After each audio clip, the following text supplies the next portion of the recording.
Soyez les bienvenus. Mais avant de commencer, n'oubliez pas de vous abonner et d'appuyer sur la cloche de notification pour ne rater aucune de nos prochaines vidéos. Bonjour chers frères et sœurs. Pendant que Alassane Ouattara, Beugé Mambé et le PDCI de Tidiane Thiam se mettent en position d'attaque, le président Laurent Gbagbo fait un repli stratégique en réaménageant le PPACI. Personne ne sort du PPACI. On ne fait que déplacer les différents responsables du PPACI plutôt dans un but précis. C'est ce que nous allons essayer de vous faire comprendre. En Côte d'Ivoire, ne sont pas confrontés aux terroristes, comme au Burkina Faso, au Mali, au Niger, mais nous sommes confrontés à un problème difficile, crucial, qui fait pleurer toujours les Ivoiriens. Il s'agit de l'organisation des élections transparentes en Côte d'Ivoire. À chaque fois que nous devons nous approcher d'élections transparentes en Côte d'Ivoire, les Ivoiriens doivent s'apprêter à pleurer, à faire le deuil. Voilà ce à quoi nous sommes confrontés en Côte d'Ivoire. Si très souvent la météo politique ivoirienne s'en prend à Tidiane Thiam, ce n'est pas parce que la météo politique déteste Tidiane Thiam, mais c'est parce que nous constatons à travers des faits que Tidiane Thiam et Alassane Ouattara travaillent ensemble pour empêcher l'organisation d'élections transparentes et libres en Côte d'Ivoire. Aucune condamnation sur la fraude que nous avons connue. Tidiane Thiam ne condamne pas ce type de comportement. Tidiane Thiam ne condamne pas la violation de la Constitution parce qu'il n'est pas constitutionnaliste. Mais nous allons essayer de comprendre tout ce qui se passe à travers les faits, pour que nous évitions à la Côte d'Ivoire un bain de sang en 2025. Tout se passe en 2020, où l'on dévoile, lors d'une émission organisée par France 24, on dévoile ce projet funeste, ce projet macabre, qui doit endeuiller la Côte d'Ivoire. Les journalistes français qui sont porte-parole du président Macron disent à Ouattara: mais tu comprends que trop c'est trop, il faut que tu trouves un successeur. Et nous savons que Tidiane Thiam doit te succéder. Voilà l'ordre qui a été donné par l'Élysée, parce que quand les journalistes français parlent, c'est un ordre qui vient de l'Élysée. Et Ouattara répond: voilà le plan que je tiens à dérouler. Et cela se dit à l'émission, il est temps que Gbagbo revienne en Côte d'Ivoire. Ouattara déroule son plan. Il dit, sinon les dévoile. Il dit: je prendrai le Parlement, je prendrai le Sénat, je prendrai le peuple, et je choisirai un Premier ministre de mon parti politique. Mais c'était dit simplement pour calmer l'ardeur, les ambitions politiques d'Ahmed Bakayoko à l'époque. Aujourd'hui, nous constatons que Ouattara a effectivement pris le Sénat en nommant Kandia Camara, une Ivoirienne d'origine guinéenne. Il a pris le Parlement en faisant élire Big Togo, un Ivoirien d'origine burkinabé. Et lui-même, il a la tête de l'exécutif. Et qu'est-ce qu'il a fait? Il a déployé toutes ses ailes sur toute la Côte d'Ivoire, comme si les ailes de l'ange de la mort étaient déployées sur tout le territoire ivoirien. Parce qu'au moyen de la fraude, il a mis ses maires partout. Les maires peuvent voler les terres, les maires peuvent donner des ordres à la police pour s'attaquer à la population. Nous avons l'ange de la mort qui a dressé ses ailes de cette façon sur la Côte d'Ivoire. Et maintenant, qu'est-ce qu'il attend? Il attend que le PDCI nous impose Thiam, Tidiane Thiam. Comme il a été dit lors de cette émission, il a dit, moi, je fais ma part de mon côté, mais il appartient au PDCI de mettre Thiam au pouvoir. On ne veut pas d'élection transparente et libre, de mettre Thiam au pouvoir. Et voilà que ces propos sont tenus alors que nous allons entrer dans une alliance entre le président Laurent Gbagbo et le président Bédié en vue d'élections transparentes et libres en Côte d'Ivoire. Mais ce n'est pas le programme, la feuille de route du président Laurent Gbagbo et de Bédié qui va triompher, puisque le président Bédié nous a quittés brutalement. Et la feuille de route d'Alassane Ouattara continue d'exister, excusez-moi, continue d'exister. Comment? Nous assistons à la sortie du porte-parole du PDCI le 20 juin 2023.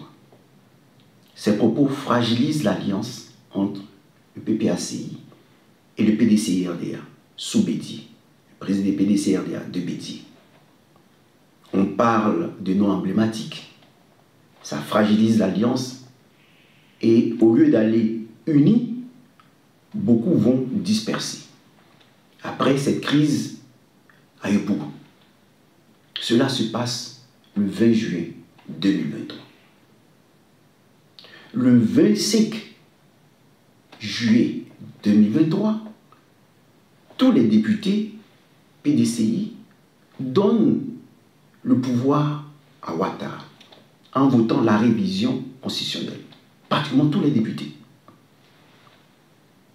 On donne le pouvoir à Ouattara alors que, normalement, la feuille de route qui avait été décidée, c'était de faire en sorte que nous arrivions à des élections transparentes. Comment vous voulez arriver à des élections transparentes et libres pendant que vous donnez le pouvoir à votre adversaire Alassane Ouattara? Ce n'est pas possible. Cela veut dire tout simplement que le PDCI-RDA ne veut pas aller à des élections transparentes et libres. Donc le 25 décembre, on assiste à cela et franchement, la météo politique ivoirienne s'attendait à voir le président Bédié s'exprimer sur ces faits. On ne voit pas le président Bédié. Une semaine pratiquement après, meurt le président Bédié, le 1er août 2023. Suit Ouassena Kone, le grand général qui assure la sécurité au niveau du PDCI-RDA. Le 10 décembre, on voit venir le successeur. Le 5 septembre, 2 septembre, on organise les municipales. Et voilà que la fraude s'étend sur toute la Côte d'Ivoire. Le 14 octobre, réapparaît le successeur.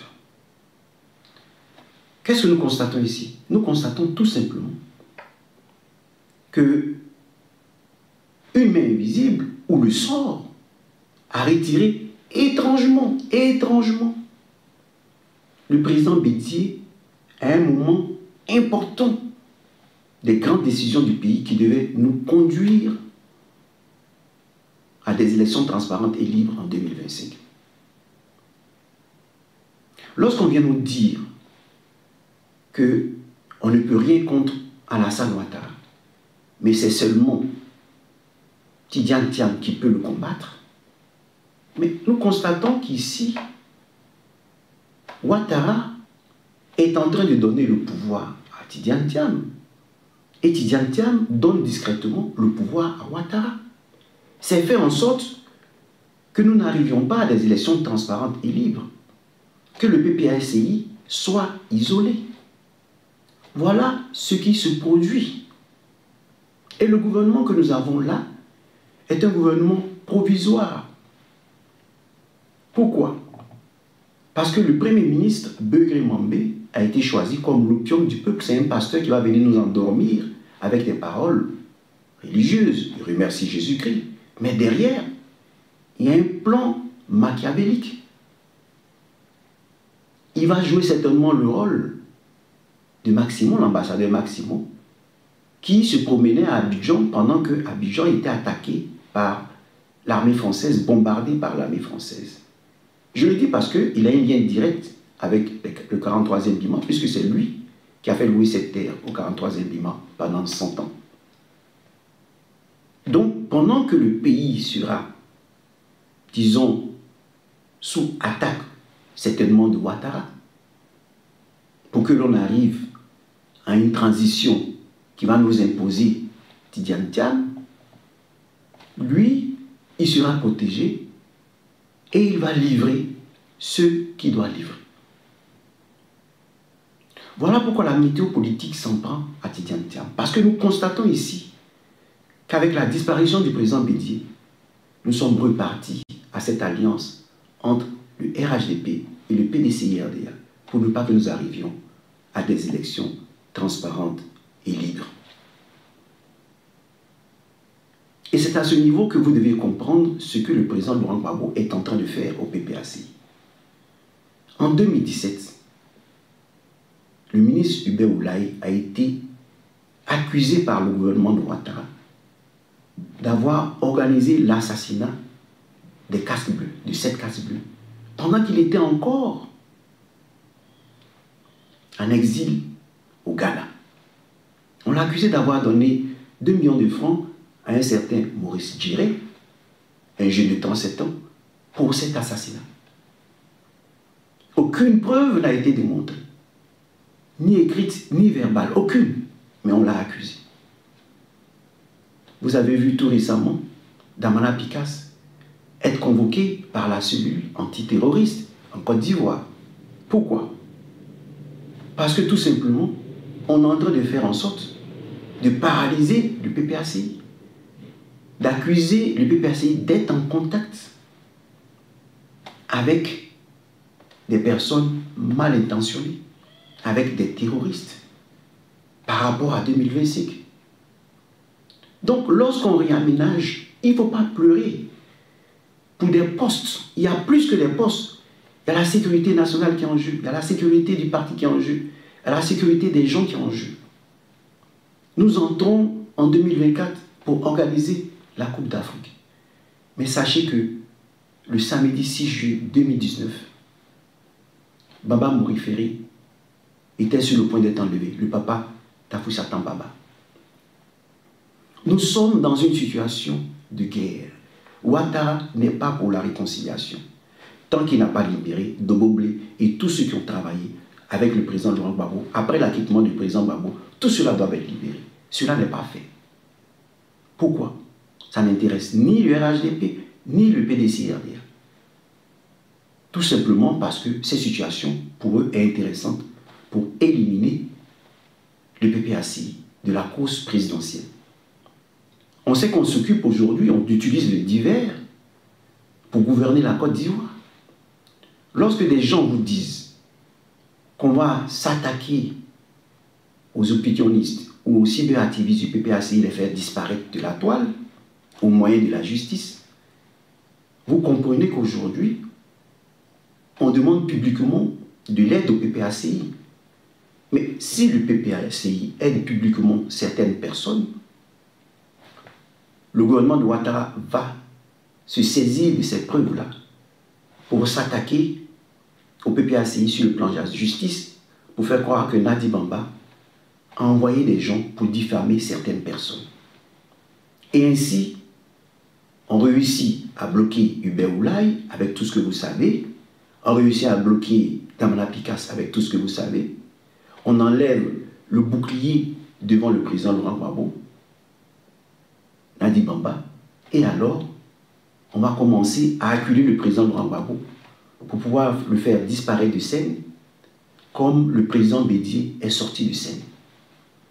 Ainsi, on aura éliminé ce qu'ils appellent les vieux. Nous sommes dans une situation critique en Côte d'Ivoire, difficile en Côte d'Ivoire, que les gens lient à des postes au niveau du parti. Ça n'a rien à voir avec les postes au niveau du parti. Nous devons faire attention Parce que l'ange de la mort a déployé ses ailes sur la Côte d'Ivoire. Le gouvernement qui est là, il est provisoire. Pourquoi?